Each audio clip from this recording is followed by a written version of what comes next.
പെരിയാർ മത്സ്യക്കുരുതിയിൽ കുഫോസിന്റെ അന്തിമ പഠന റിപ്പോർട്ട് പുറത്ത്. മത്സ്യക്കുരുതിക്ക് പ്രധാന കാരണം സൾഫൈഡും അമോണിയയും തന്നെ. വെള്ളത്തിൽ ഘന ലോഹങ്ങളുടെ സാന്നിധ്യം വളരെ കൂടുതൽ, രാസവസ്തുക്കളുടെ സാന്നിധ്യം ഉണ്ടെന്ന് വ്യക്തമാക്കുന്ന റിപ്പോർട്ട് കിട്ടിയിട്ടില്ല എന്നായിരുന്നു സർക്കാരിന്റെ വാദം. ബിന റാണി ചേർന്നു വിവരങ്ങളുമായി. ബിന, പ്രധാനമായും എന്തൊക്കെയാണ് ഈ റിപ്പോർട്ടിൽ വ്യക്തമാക്കുന്നത്?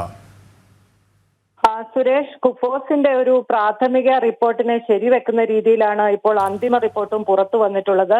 ഇതിൽ മത്സ്യക്കുരുതിയിൽ പ്രധാന വില്ലനായത് സൾഫൈഡ് തന്നെയാണെന്ന് വീണ്ടും ഉറപ്പാക്കിയിരിക്കുകയാണ്. നേരത്തെ കുഫോസിന്റെ പ്രാഥമിക റിപ്പോർട്ടിലും ഇക്കാര്യം സൂചിപ്പിച്ചിരുന്നു.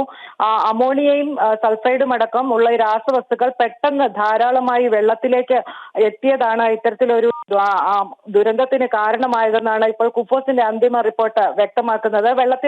ഇതുമൂലം തന്നെ വെള്ളത്തിലെ ഓക്സിജൻ കുറയാനുള്ള ഒരു ട്രിഗറായി അത് പ്രവർത്തിക്കുകയും രാസവസ്തുക്കളുടെ സാന്നിധ്യം ഉണ്ടാവുകയും ചെയ്തു. ഇങ്ങനെയാണ് മത്സ്യങ്ങൾ ചത്തൊടുങ്ങുന്ന ഒരു സാഹചര്യത്തിലേക്ക് വന്നത്. അതോടൊപ്പം തന്നെ വെള്ളത്തിൽ ഖനലോഹങ്ങളുടെ സാന്നിധ്യം വളരെ കൂടുതൽ ഉണ്ടെന്ന് കണ്ടെത്തിയിട്ടുണ്ട്. എന്നാൽ ഇത്തരത്തിൽ രാസവസ്തുക്കളുടെ സാന്നിധ്യം ഉണ്ടെന്ന് വ്യക്തമാക്കുന്ന റിപ്പോർട്ട് കിട്ടിയില്ലെന്നാണ് നേരത്തെ മുഖ്യമന്ത്രി നിയമസഭയിൽ വിശദീകരിച്ചത്. ആക്ഷൻ കൗൺസിൽ ഇതിനെതിരെ രംഗത്ത് വന്നിരുന്നു.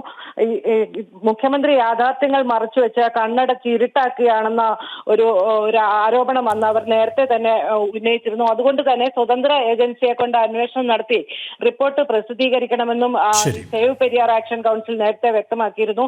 എന്തായാലും മത്സ്യക്കുരുതിയെ കുറിച്ച് പഠിച്ച കുഫോസിന്റെയും ഫിഷറീസിന്റെയും റിപ്പോർട്ട് വ്യക്തമാക്കുന്നത് അമോണിയയുടെയും സൾഫൈഡിന്റെയും സാന്നിധ്യം പെരിയാറിൽ ഉണ്ടായിരുന്നു. അതുകൊണ്ടാണ് മത്സ്യക്കുരുതി ഉണ്ടായതെന്നാണ്.